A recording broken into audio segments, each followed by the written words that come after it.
O Grande Conflito, capítulo 18.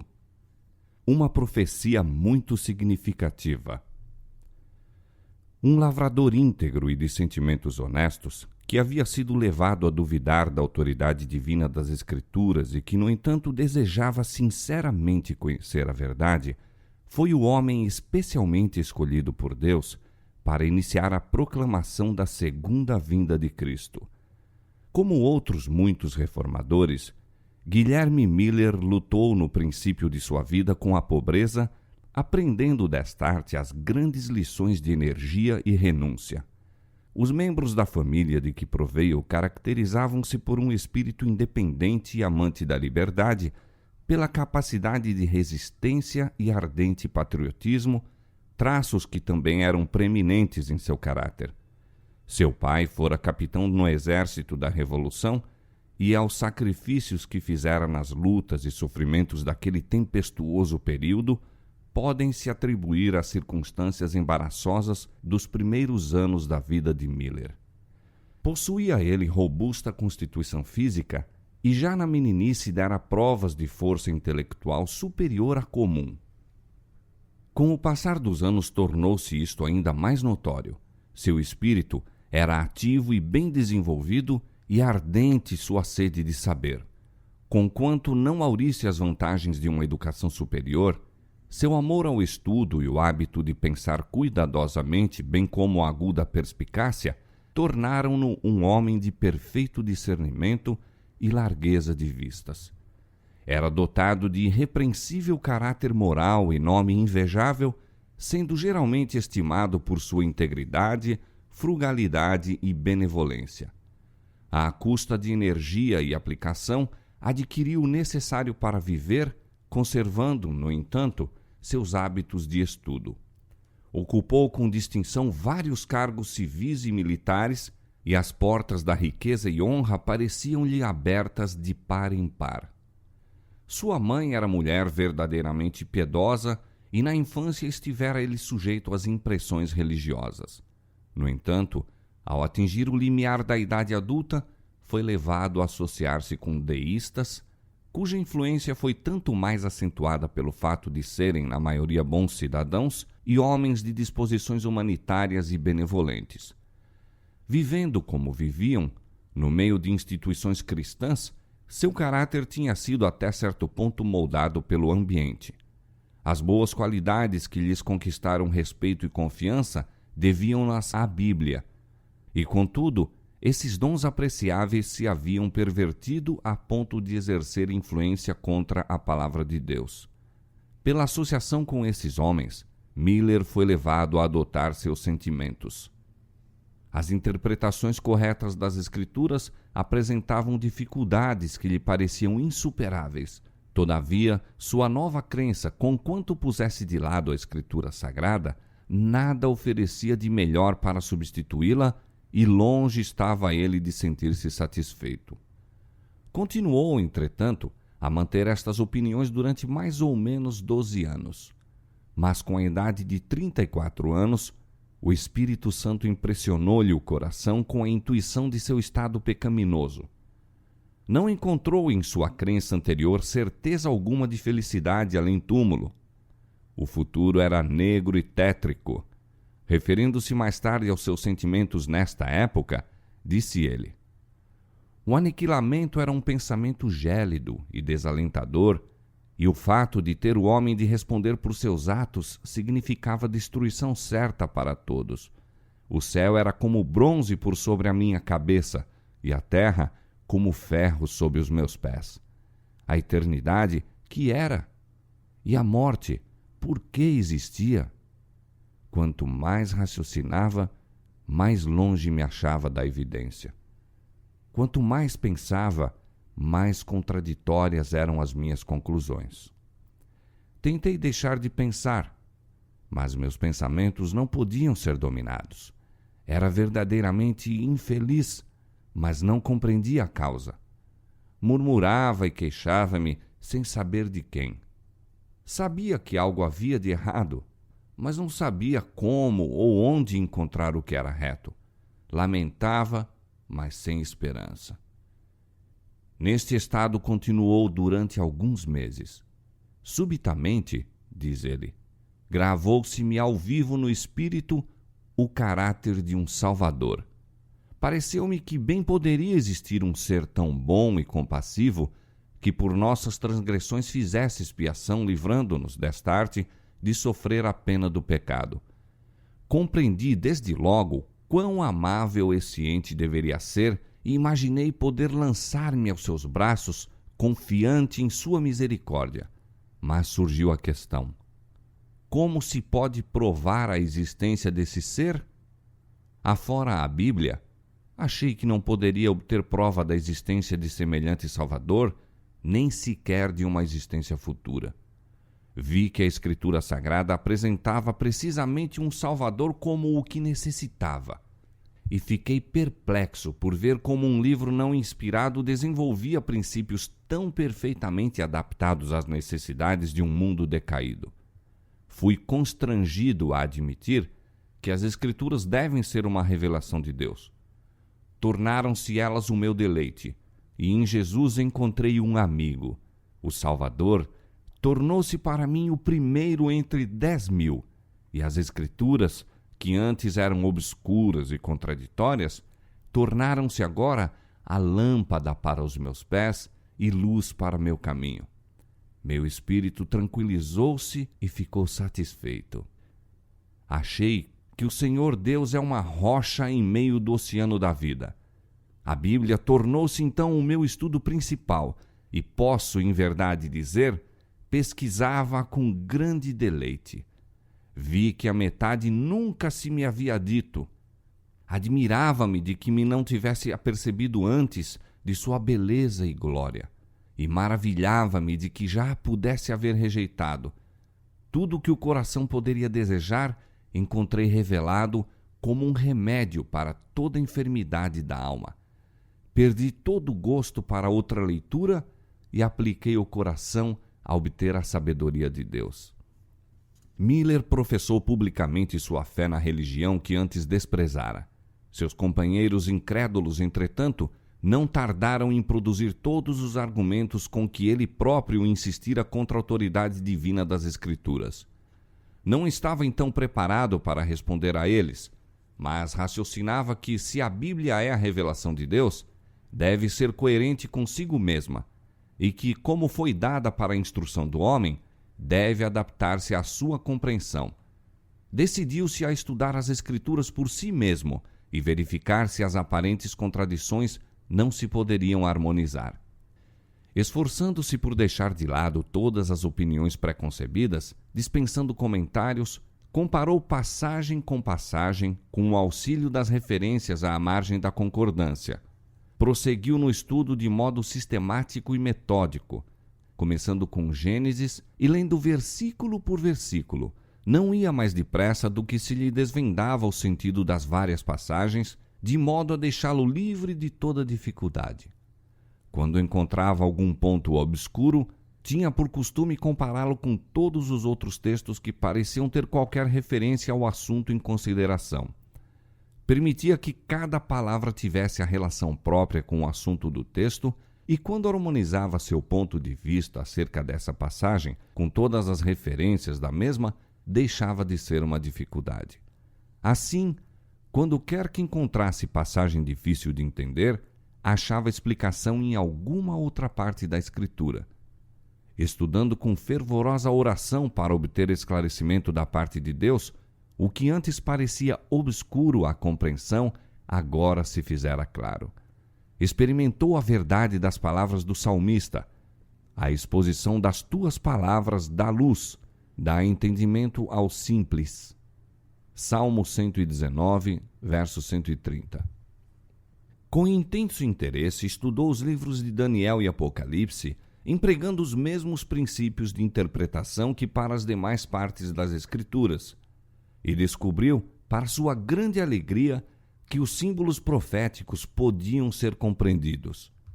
Viu que as profecias já cumpridas tiveram cumprimento literal, que todas as várias figuras, metáforas, parábolas, símiles e etc., ou eram explicados em seu contexto, ou os termos em que eram expressos se achavam entendidos literalmente. Fiquei assim convencido, diz ele, de ser a Escritura Sagrada um conjunto de verdades reveladas, tão claras e simplesmente apresentadas, que o viandante, ainda que seja um louco, não precisa errar.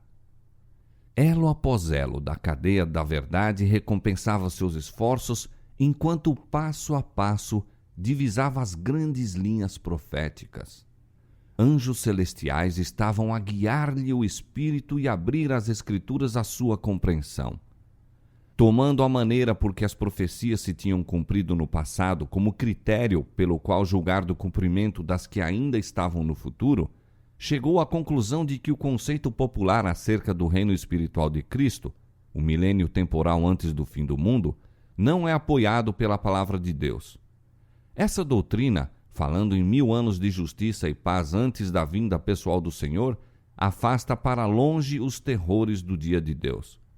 Mas, por agradável que seja, é contraditória aos ensinos de Cristo e seus apóstolos, que declaravam que o trigo e o joio devem crescer juntos até a ceifa, o fim do mundo, que os homens maus e enganadores irão de mal a pior, que nos últimos dias sobrevirão tempos trabalhosos e que o reino das trevas continuará até o advento do Senhor, sendo consumido pelo espírito de sua boca e destruído com o resplendor de sua vinda. Mateus capítulo 13, versos 30, 38 a 41, 2 Timóteo capítulo 3, versos 13 e 1, 2 Tessalonicenses capítulo 2, verso 8. A doutrina da conversão do mundo e do reino espiritual de Cristo não era mantida pela Igreja Apostólica. Não foi geralmente aceita pelos cristãos antes do começo do século XVIII, aproximadamente. Como todos os outros erros, seus resultados foram maus. Ensinava os homens a afastarem para um longínquo futuro a vinda do Senhor e os impedia de prestar atenção aos sinais que anunciavam sua aproximação. Infundia um sentimento de confiança e segurança que não era bem fundado, levando muitos a negligenciarem o necessário preparo a fim de se encontrar com seu Senhor. Miller achou que a vinda de Cristo, literal, pessoal, é plenamente ensinada nas Escrituras. Diz Paulo: o mesmo Senhor descerá do céu com alarido e com voz de arcanjo e com a trombeta de Deus. 1 Tessalonicenses capítulo 4, verso 16. E o Salvador declara: verão o Filho do Homem vindo sobre as nuvens do céu com poder e grande glória. Assim como o relâmpago sai do Oriente e se mostra até ao Ocidente, assim será também a vinda do Filho do Homem. Mateus capítulo 24, versos 30 e 27. Ele deverá ser acompanhado de todas as hostes celestiais. O Filho do Homem virá em sua glória e todos os santos anjos com ele. Mateus capítulo 25, verso 31. Ele enviará os seus anjos com um rijo clamor de trombeta, os quais ajuntarão os seus escolhidos. Mateus capítulo 24, verso 31. À sua vinda, os justos que estiverem mortos ressuscitarão, os vivos serão transformados. Nem todos dormiremos, diz Paulo, mas todos seremos transformados num momento, num abrir e fechar de olhos, ante a última trombeta, porque a trombeta soará e os mortos ressuscitarão incorruptíveis e nós seremos transformados. Porque convém que isto que é corruptível se revista da incorruptibilidade e que isto que é mortal se revista da imortalidade. 1 Coríntios capítulo 15, versos 51 a 53. E em sua carta aos Tessalonicenses, depois de descrever a vinda do Senhor, diz ele: os que morreram em Cristo ressuscitarão primeiro. Depois nós, os que ficarmos vivos, seremos arrebatados juntamente com ele nas nuvens, a encontrar o Senhor nos ares, e assim estaremos sempre com o Senhor. 1 Tessalonicenses capítulo 4, versos 16 e 17. Não poderá o seu povo receber o reino antes do advento pessoal de Cristo. disse o Salvador: E quando o Filho do Homem vier em sua glória, e todos os santos anjos com ele, então se assentará no trono da sua glória, e todas as nações serão reunidas diante dele, e apartará uns dos outros, como o pastor aparta dos bodes as ovelhas, e porá as ovelhas à sua direita, mas os bodes à esquerda. Então dirá o rei aos que estiverem à sua direita: Vinde, benditos de meu Pai, possuí por herança o reino que vos está preparado desde a fundação do mundo. Mateus capítulo 25, versos 31 a 34. Vimos pelos textos citados que quando o Filho do Homem vier, os mortos serão ressuscitados incorruptíveis e os vivos serão transformados. Por esta grande mudança ficam preparados para receberem o reino, pois Paulo diz: a carne e o sangue não podem herdar o reino de Deus, nem a corrupção herda a incorrupção. 1 Coríntios capítulo 15, verso 50. O homem, em seu estado presente, é mortal, corruptível. O reino de Deus, porém, será incorruptível, permanecendo para sempre. Portanto, o homem, em sua condição atual, não pode entrar no reino de Deus. Mas, em vindo Jesus, confere a imortalidade a seu povo, e então os chama para possuírem um reino de que até ali têm sido apenas herdeiros. Estas e outras passagens provaram claramente ao espírito de Miller que os acontecimentos que geralmente se esperava ocorrerem antes da vinda de Cristo, como seja o reino universal de paz e o estabelecimento do domínio de Deus sobre a terra, deveriam ser subsequentes ao segundo advento. Além disso, todos os sinais dos tempos e as condições do mundo correspondiam à descrição profética dos últimos dias.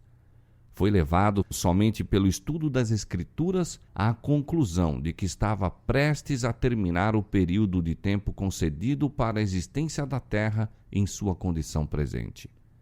Outra espécie de prova que vivamente me impressionava o espírito, diz ele, era a cronologia das Escrituras.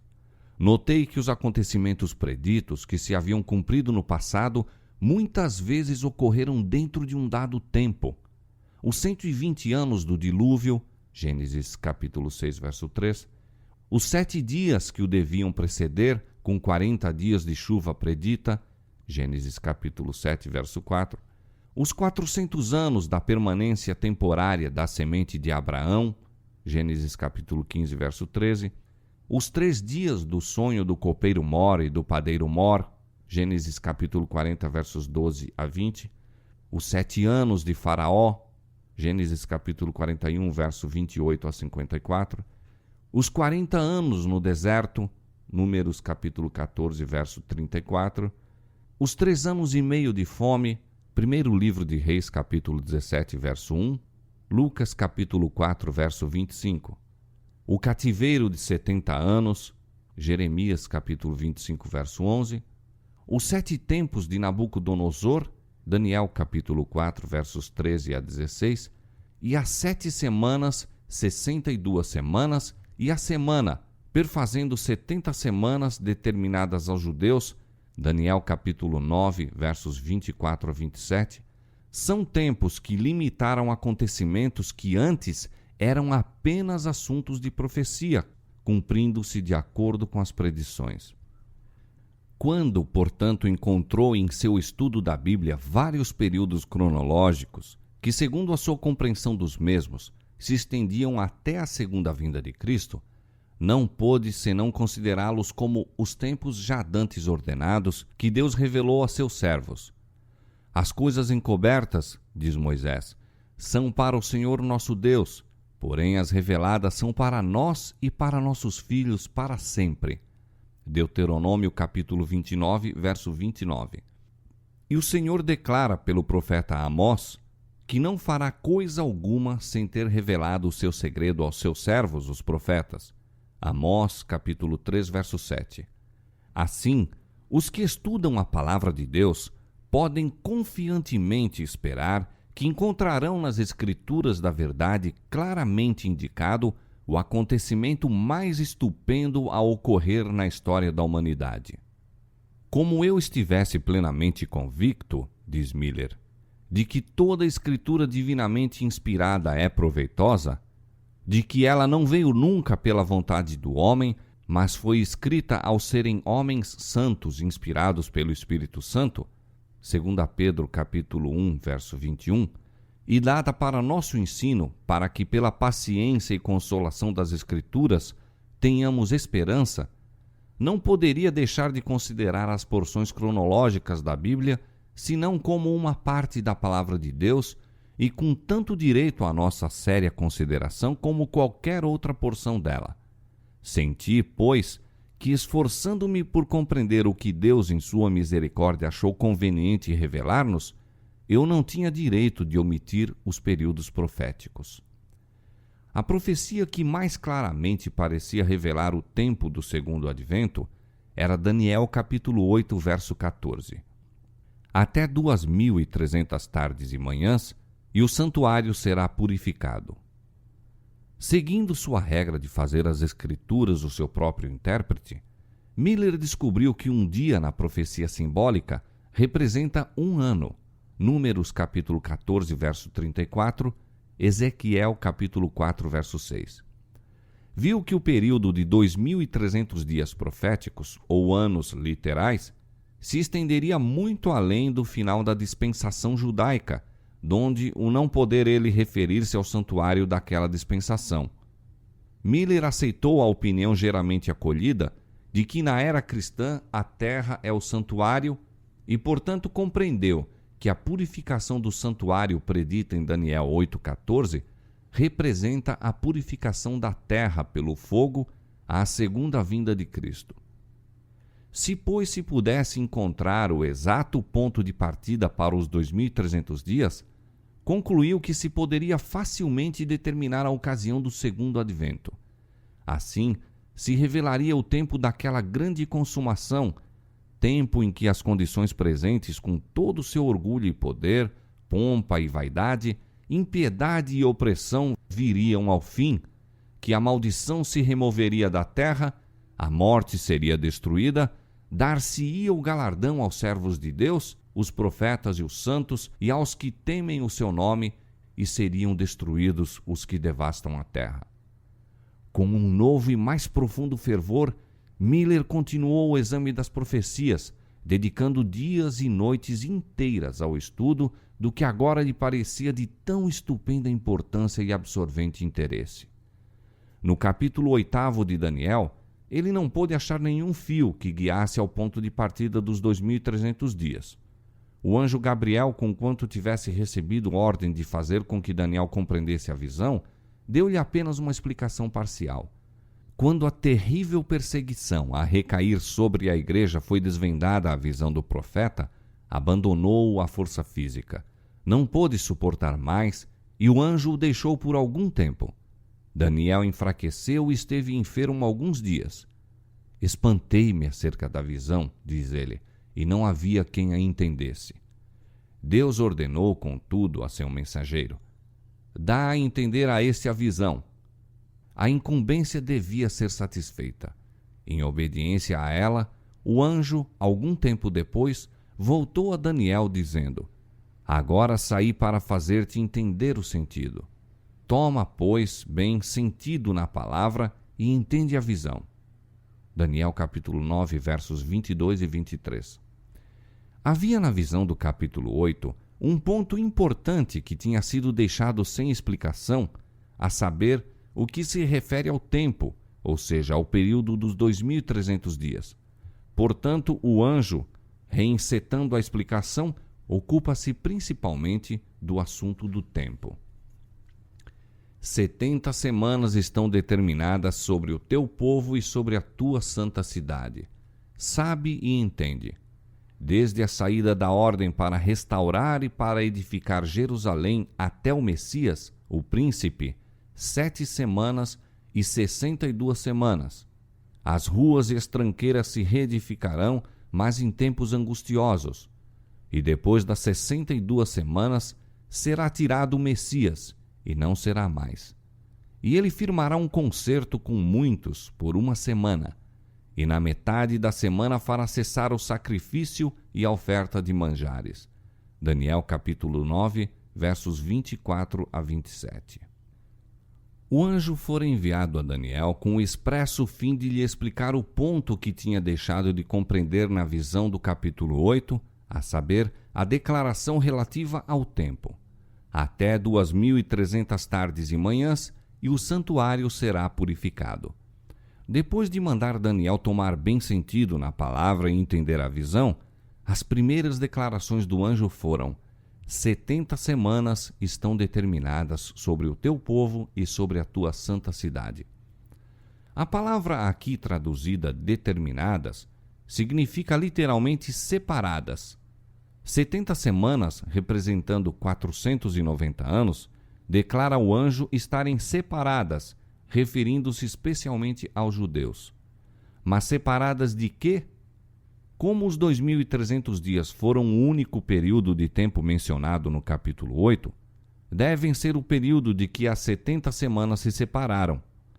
Estas devem ser, portanto, uma parte dos 2.300 dias, e os dois períodos devem começar juntamente.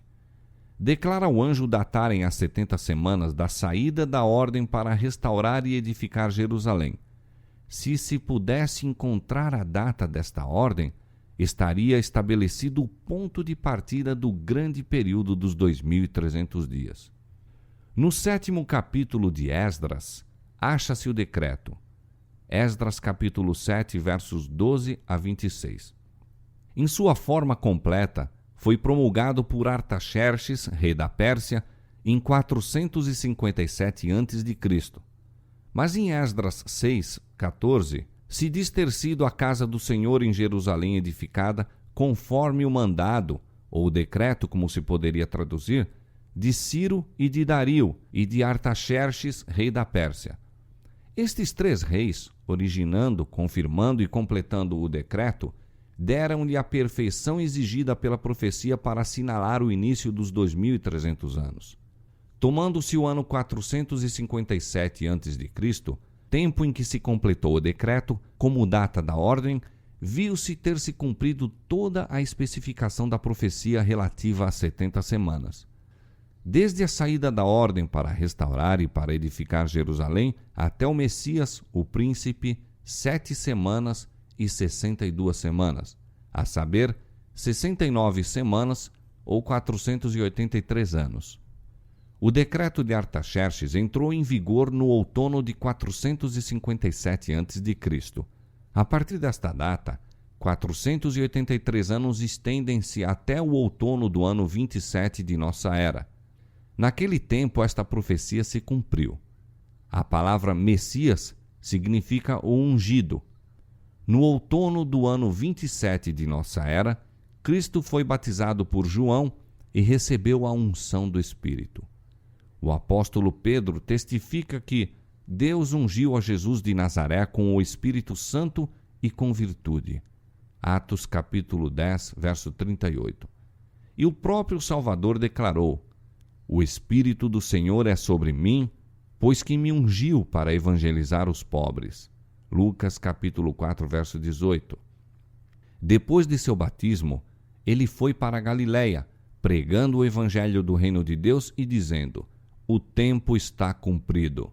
Marcos capítulo 1, versos 14 e 15. E ele firmará concerto com muitos por uma semana. A semana a que há referência aqui é a última das 70, são os últimos 7 anos do período concedido especialmente aos judeus.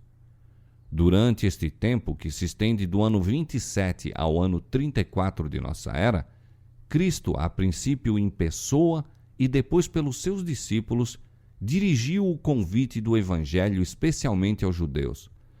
Ao saírem os apóstolos com as boas novas do reino, a recomendação do Salvador era: Não ireis pelos caminhos das gentes, nem entrareis em cidades de samaritanos, mas ide às ovelhas perdidas da casa de Israel.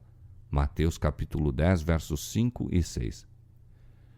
Na metade da semana fará cessar o sacrifício e a oferta dos manjares. No ano 31 da nossa era, 3 anos e meio depois de seu batismo, nosso Senhor foi crucificado.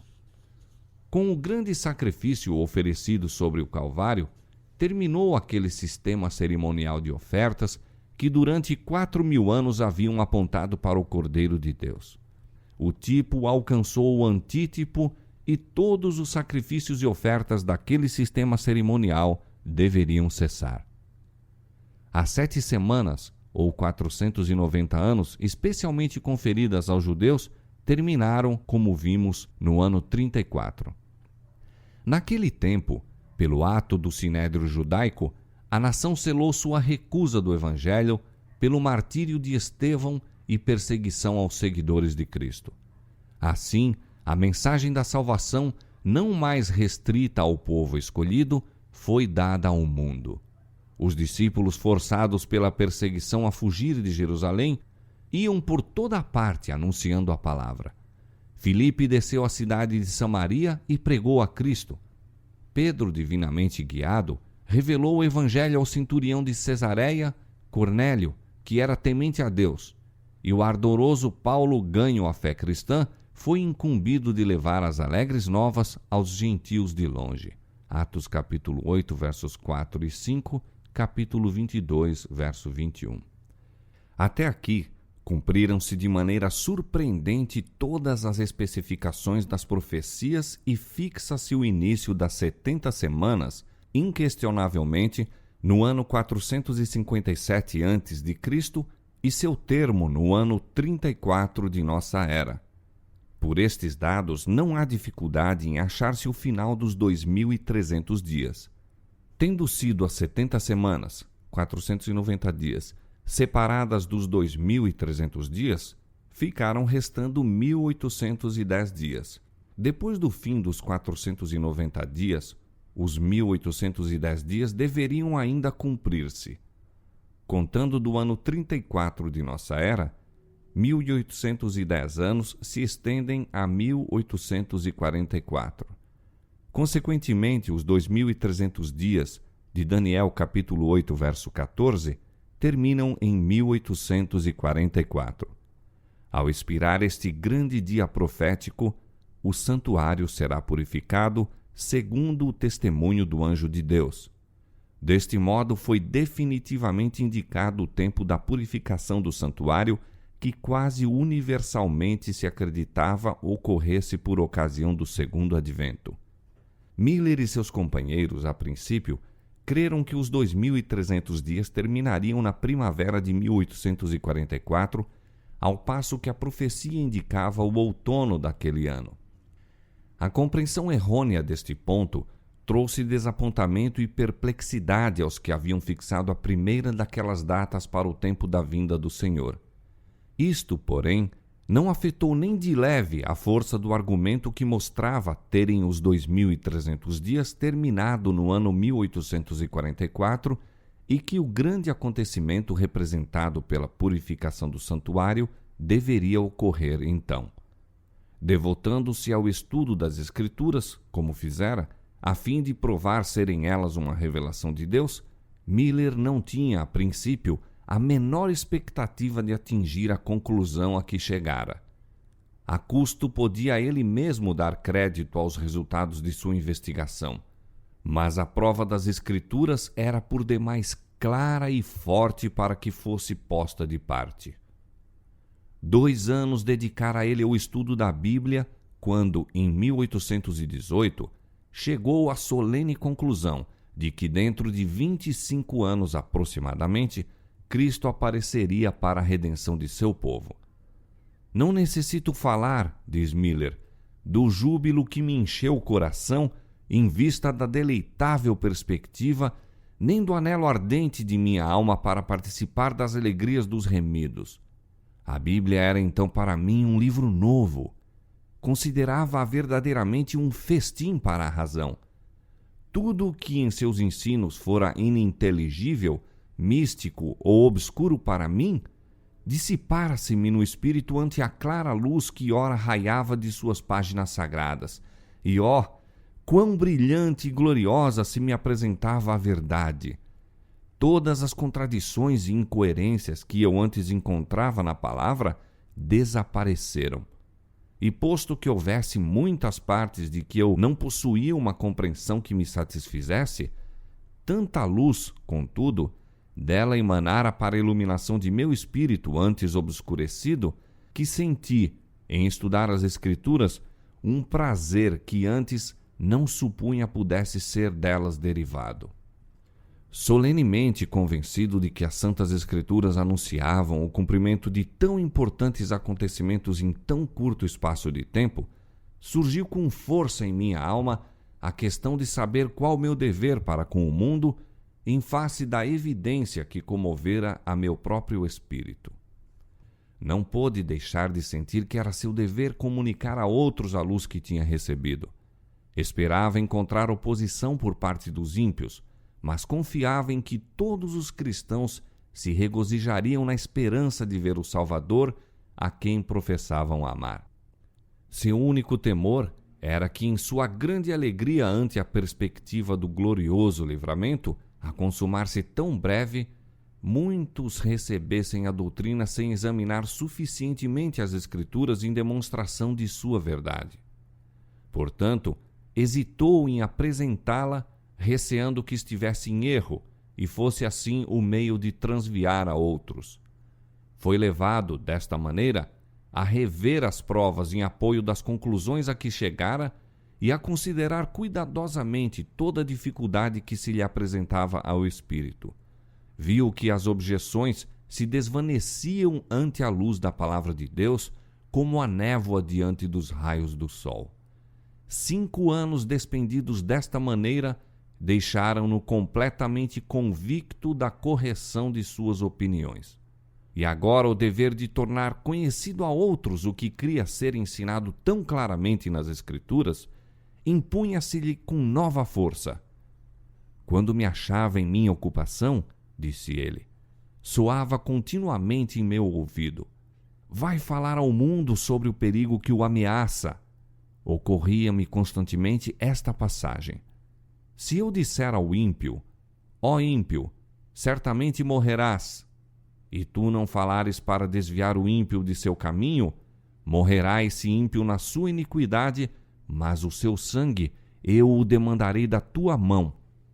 Mas quando tu tiveres falado para desviar o ímpio do seu caminho, para que se converta dele, e ele se não converter de seu caminho, ele morrerá na sua iniquidade, mas tu livraste a tua alma.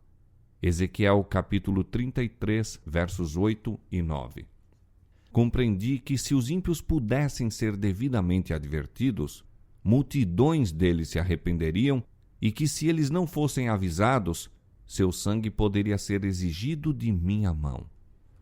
Começou ele a apresentar suas opiniões em particular quando se lhe oferecia a oportunidade, orando para que algum pastor pudesse sentir a força das mesmas e dedicar-se à sua promulgação.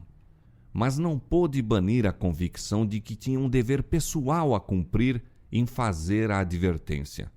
Ocorriam-lhe sempre ao espírito as palavras: vai dizê-lo ao mundo, seu sangue requererei de tuas mãos.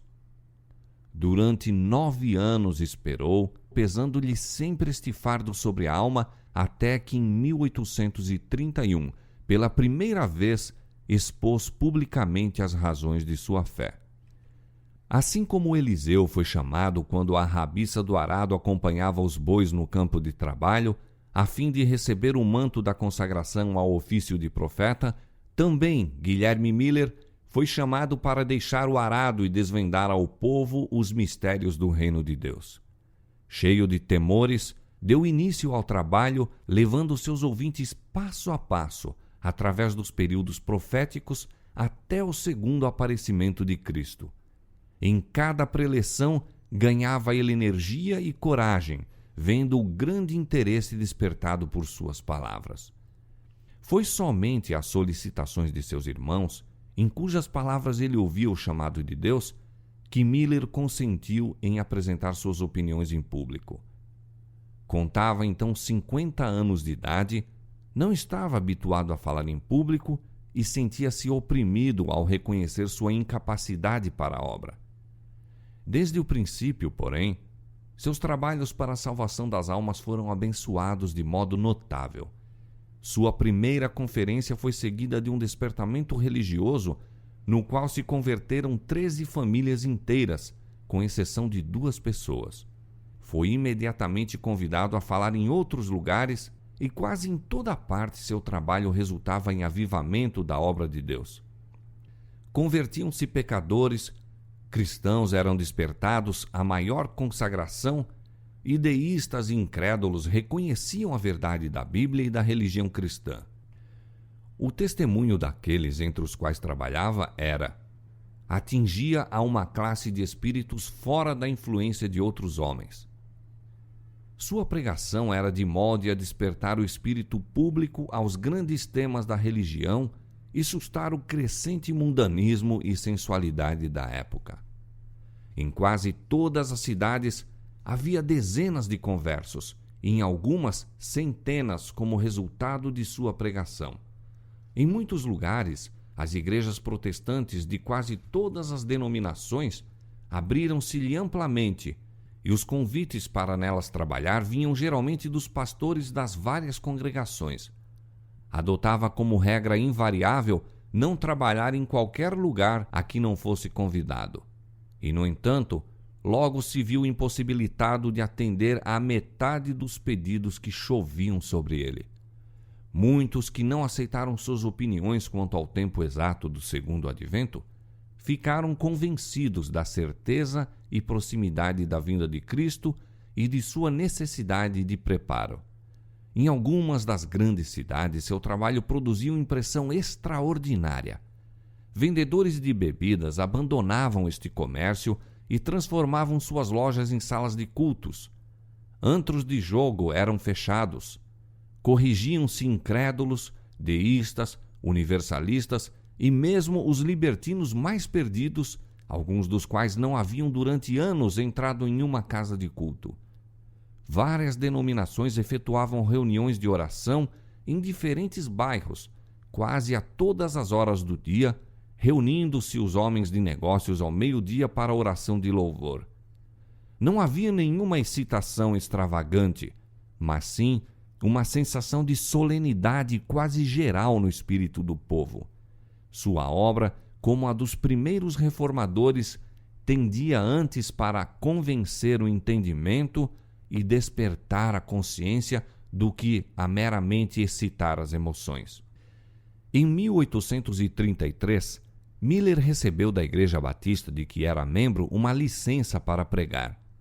Grande número dos pastores de sua denominação aprovou-lhe também a obra e foi com essa sanção formal que continuou com seus trabalhos. Posto que seus labores pessoais estivessem limitados principalmente à Nova Inglaterra e aos Estados Centrais, viajou e pregou incessantemente. Durante vários anos, suas despesas eram cobertas inteiramente por sua bolsa particular e, posteriormente, nunca recebeu o bastante para custear as viagens aos lugares a que era convidado. Assim, seus trabalhos públicos, longe de serem benefício pecuniário, eram de pesado encargo às posses que gradualmente diminuíram durante este período de sua vida. Era chefe de numerosa família, mas como todos eram sóbrios e industriosos, sua fazenda bastava para a manutenção de todos. Em 1833, 2 anos depois que Miller começou a apresentar em público as provas da próxima vinda de Cristo, apareceu o último dos sinais que foram prometidos pelo Salvador como indícios de seu segundo advento. Disse Jesus: as estrelas cairão do céu. Mateus capítulo 24, verso 29. E João, no Apocalipse, declarou ao contemplar em visão as cenas que deveriam anunciar o dia de Deus. E as estrelas do céu caíram sobre a terra, como quando a figueira lança de si os seus figos verdes, abalada por um vento forte. Apocalipse capítulo 6, verso 13. Esta profecia teve cumprimento surpreendente e impressionante na grande chuva meteórica de 13 de novembro de 1833. Aquela foi a mais extensa e maravilhosa exibição de estrelas cadentes que já se tem registrado, achando-se então o firmamento inteiro sobre todos os Estados Unidos durante horas em faiscante comoção. Neste país, desde que começou a ser colonizado, nenhum fenômeno celeste já ocorreu que fosse visto com tão intensa admiração por uns ou com tanto terror e alarma por outros. Sua sublimidade e terrível beleza ainda perdura em muitos espíritos. Raras vezes caiu chuva mais densa do que caíram os meteoros em direção à Terra. Leste, oeste, norte e sul, tudo era o mesmo. Em uma palavra, o céu inteiro parecia em movimento. O espetáculo, como o descreveu o diário do professor Silliman, foi visto por toda a América do Norte, desde as 2 horas até pleno dia, estando o céu perfeitamente sereno e sem nuvens. Um contínuo jogo de luzes deslumbrantemente fulgurantes se manteve em todo o firmamento. Nenhuma expressão, na verdade, pode chegar à altura do esplendor daquela exibição magnificente. Pessoa alguma que não a testemunhou pode ter uma concepção adequada de sua glória. Dir-se-ia que todas as estrelas se houvessem reunido em um ponto próximo do zênite e dali fossem simultaneamente arrojadas com a velocidade do relâmpago a todas as partes do horizonte, e, no entanto, não se exauriam, seguindo-se milhares celeremente no rastro de milhares, como se houvessem sido criadas para a ocasião. Não era possível contemplar um quadro mais fiel de uma figueira lançando seus figos quando açoitada por um vento forte. No Journal of Commerce de Nova York, de 14 de novembro de 1833, apareceu um longo artigo considerando este maravilhoso fenômeno, artigo que continha esta declaração: nenhum filósofo ou sábio mencionou ou registrou, suponho eu, um acontecimento semelhante ao de ontem de manhã. Um profeta há 1800 anos predisse-o exatamente, se não nos furtarmos ao incômodo de compreender o chuveiro de estrelas como a queda das mesmas, no único sentido em que é possível ser isso literalmente verdade. Assim se mostrou o último dos sinais de sua vinda, relativamente aos quais Jesus declarou a seus discípulos: quando virdes todas estas coisas, sabei que está próximo às portas. Mateus capítulo 24, verso 33. Depois destes sinais, João contemplou, como o grande acontecimento a seguir imediatamente, o céu retirando-se como pergaminho que se enrola, enquanto a terra tremia, montanhas e ilhas se removiam dos lugares, e os ímpios procuravam, aterrorizados, fugir da presença do Filho do Homem. Apocalipse capítulo 6, versos 12 a 17. Muitos que testemunharam a queda das estrelas consideraram-na um arauto do juízo vindouro, sinal espantoso, precursor certo, misericordioso prenúncio do grande e terrível dia. Deste modo, a atenção do povo foi dirigida para o cumprimento da profecia, sendo muitos levados a dar atenção à advertência do segundo advento. No ano de 1840, outro notável cumprimento de profecia despertou geral interesse. 2 anos antes, Josias Litch, um dos principais pastores que pregavam o segundo advento, publicou uma explicação de Apocalipse 9, predizendo a queda do Império Otomano. Segundo seus cálculos, esta potência deveria ser subvertida no ano de 1840, no mês de agosto, e poucos dias apenas antes de seu cumprimento escreveu: admitindo que o primeiro período, 150 anos, se cumpriu exatamente antes que Deacoses subisse ao trono com permissão dos turcos, e que os 391 anos, 15 dias, começaram no final do primeiro período, terminará no dia 11 de agosto de 1840, quando se pode esperar seja abatido o poderio otomano em Constantinopla. E isto, creio eu, verificar-se-á ser o caso. No mesmo tempo especificado, a Turquia, por intermédio de seus embaixadores, aceitou a proteção das potências aliadas da Europa e assim se pôs sob a direção de nações cristãs. O acontecimento cumpriu exatamente a predição. Quando isto se tornou conhecido, multidões se convenceram da exatidão dos princípios de interpretação profética adotados por Miller e seus companheiros, e maravilhoso impulso foi dado ao movimento do Advento. Homens de saber e posição uniram-se a Miller, tanto para pregar como para publicar suas opiniões, e de 1840 a 1844 a obra estendeu-se rapidamente. Guilherme Miller possuía grandes dotes intelectuais, disciplinados pela meditação e estudo, e a estes acrescentava a sabedoria do céu, pondo-se em ligação com a fonte da sabedoria. Era um homem de verdadeiro valor que inspirava respeito e estima onde quer que a integridade de caráter e a excelência moral fossem apreciadas. Unindo a verdadeira bondade de coração à humildade cristã e ao poder do domínio próprio, era atento e afável para com todos, pronto para ouvir as opiniões de outrem e pesar seus argumentos. Sem paixão ou excitação, aferia todas as teorias e doutrinas pela palavra de Deus, e seu raciocínio sadio e o profundo conhecimento das Escrituras habilitavam-no a refutar o erro e desmascarar a falsidade. Todavia, não prosseguiu ele o seu trabalho sem tenaz oposição.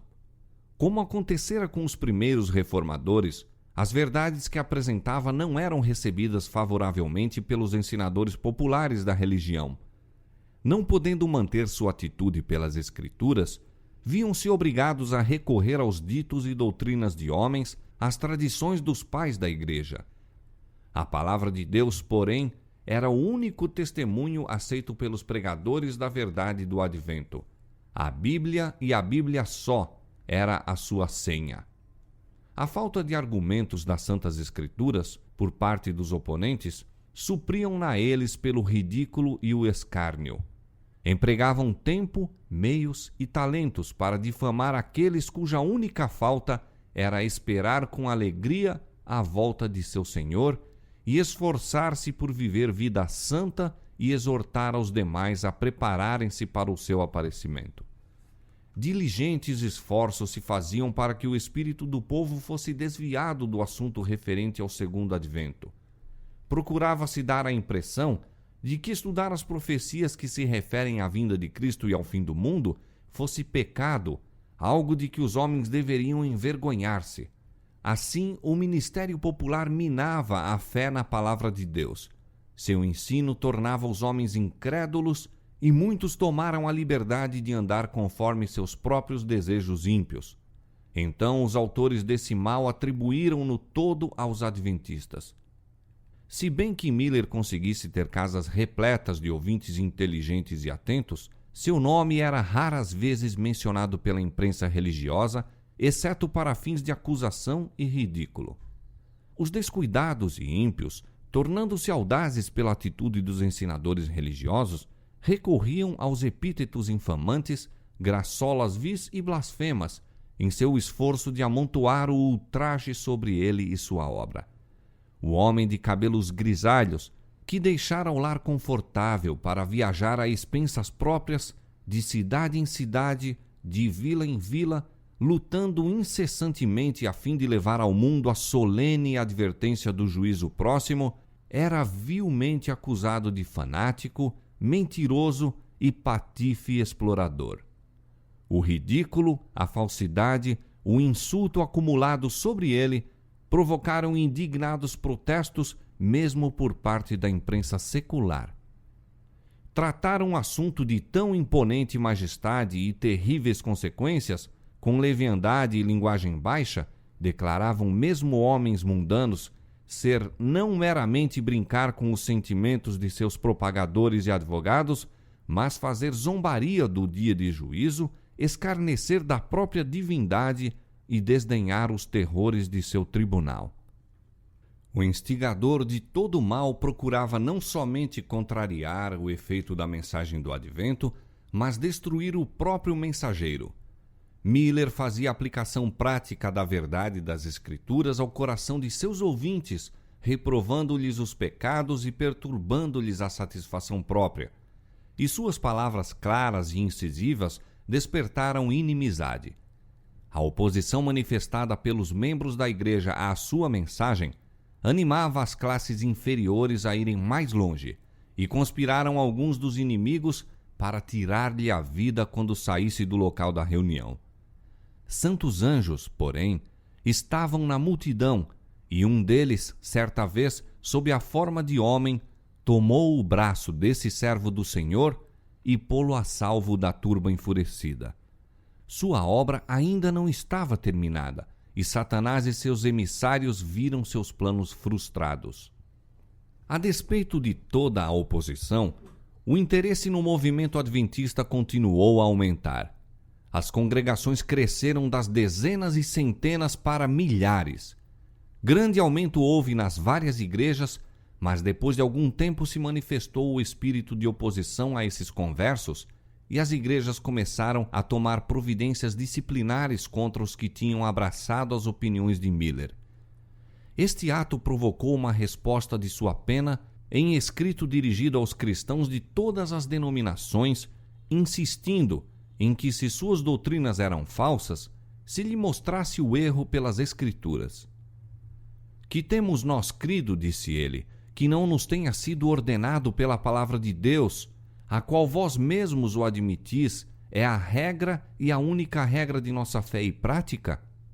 Que temos nós feito que provocasse tão virulentas acusações contra nós, do púlpito e da imprensa, e vos desse motivo justo para excluir-nos, os adventistas, de vossas igrejas e comunhão?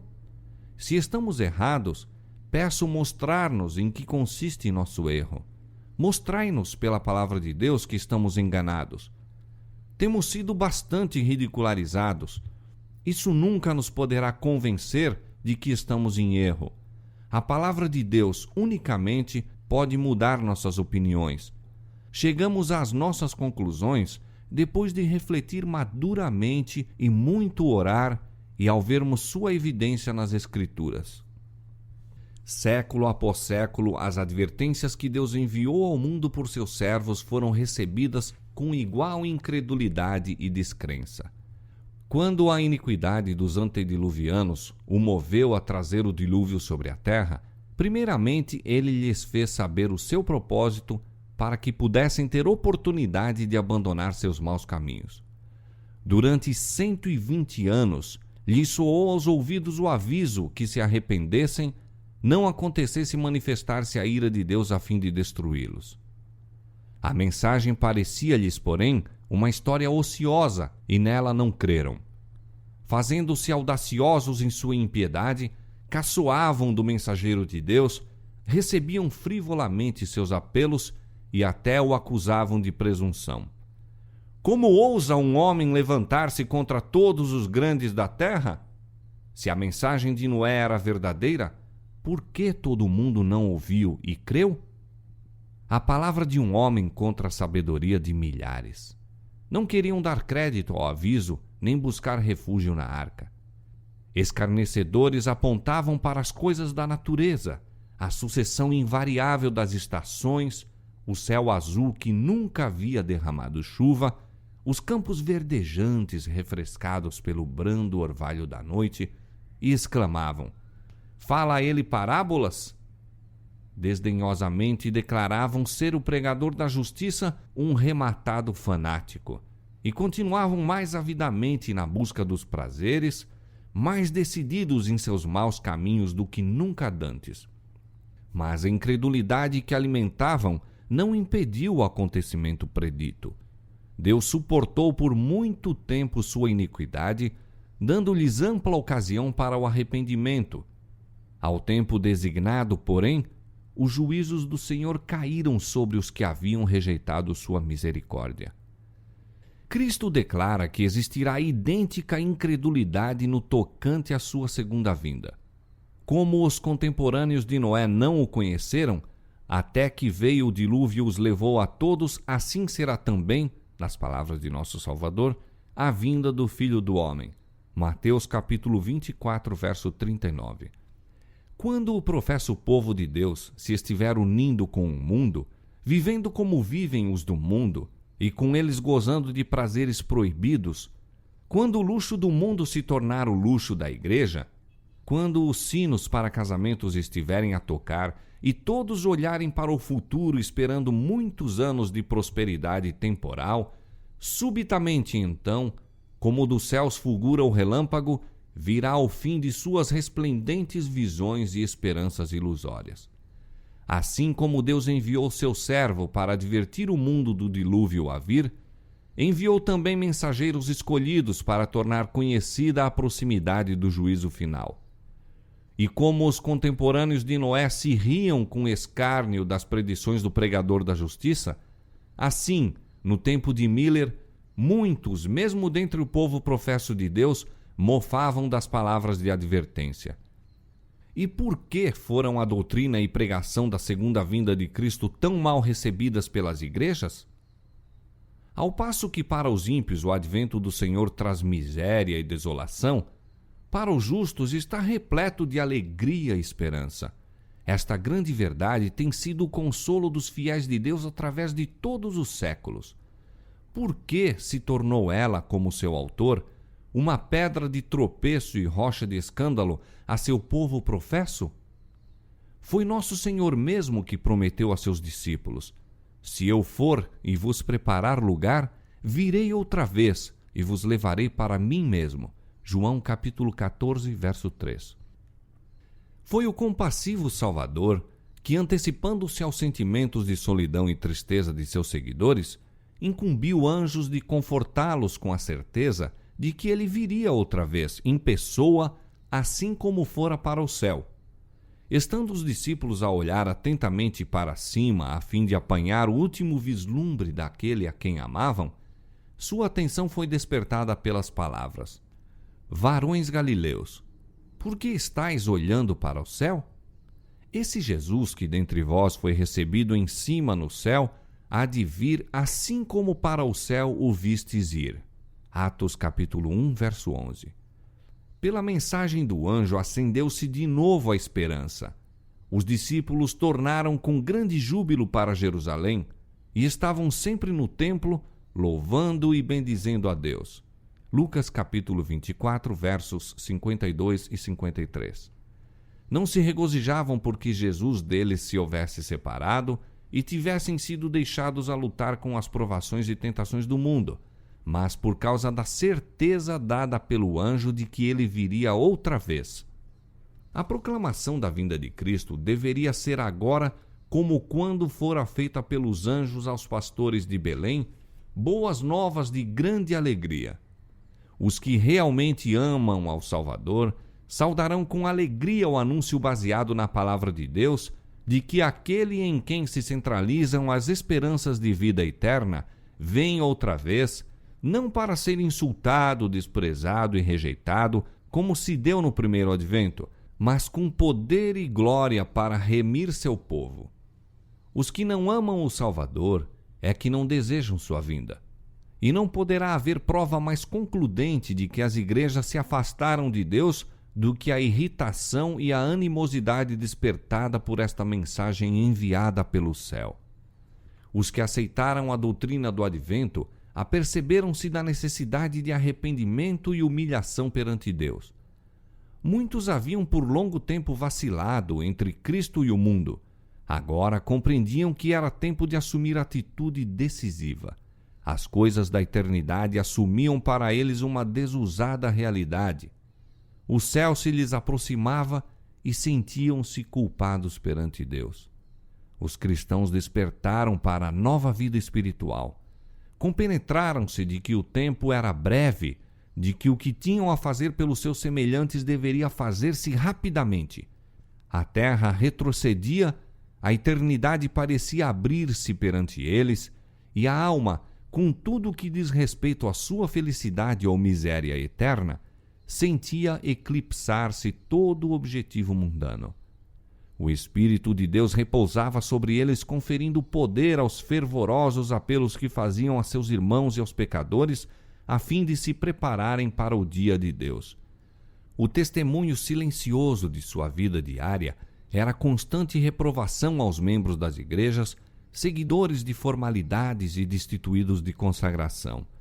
Estes não desejavam ser perturbados em sua procura de prazeres, seu desejo de ganho e ambição de honras mundanas. Daí a inimizade e a oposição suscitadas contra a fé no advento e contra os que a proclamavam. Como se verificassem irrefutáveis os argumentos baseados nos princípios proféticos, os oponentes se esforçaram por desacoroçoar a investigação deste assunto, ensinando que as profecias estavam fechadas. Assim seguiram os protestantes nas pegadas dos romanistas. Enquanto a Igreja Papal privava da Bíblia o povo, as igrejas protestantes alegavam que uma parte importante da palavra sagrada, parte que apresentava verdades especialmente aplicáveis ao nosso tempo, não podia ser compreendida. Pastores e povo declaravam que as profecias de Daniel e do Apocalipse eram mistérios incompreensíveis. Cristo, porém, chamou a atenção de seus discípulos para as palavras do profeta Daniel relativas aos acontecimentos a ocorrerem na época deles e disse: "Quem lê, entenda." Mateus capítulo 24, verso 15. E a asserção de que o Apocalipse é um mistério, que não pode ser compreendido, é contradita pelo próprio título do livro, Revelação de Jesus Cristo, a qual Deus lhe deu para mostrar a seus servos as coisas que brevemente devem acontecer. Bem-aventurado aquele que lê e os que ouvem as palavras desta profecia e guardam as coisas que nela estão escritas, porque o tempo está próximo. Apocalipse capítulo 1, versos 1 a 3.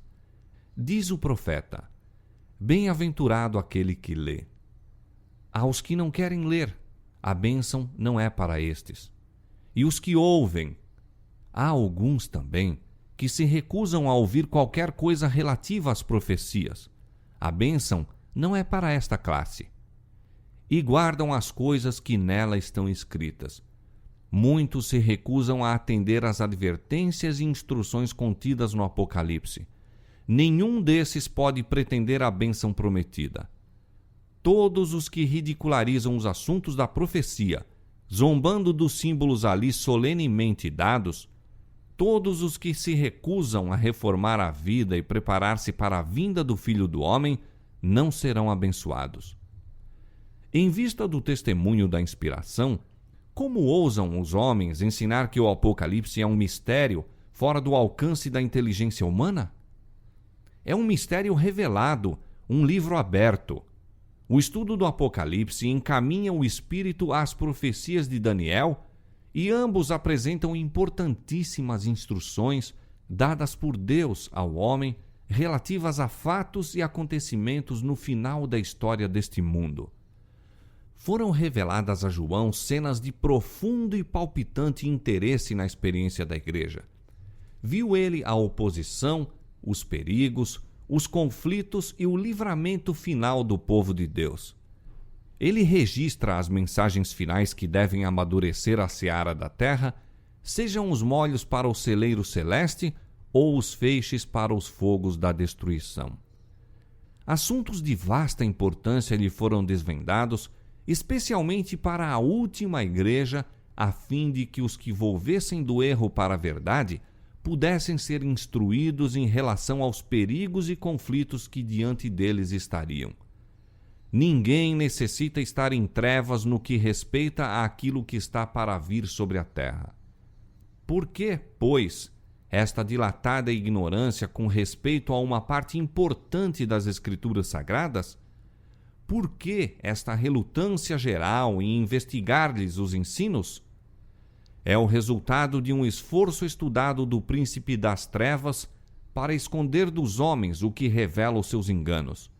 Por esta razão, Cristo, o revelador, prevendo a luta que seria ferida contra o estudo do Apocalipse, pronunciou uma bênção sobre os que lessem, ouvissem e observassem as palavras da profecia.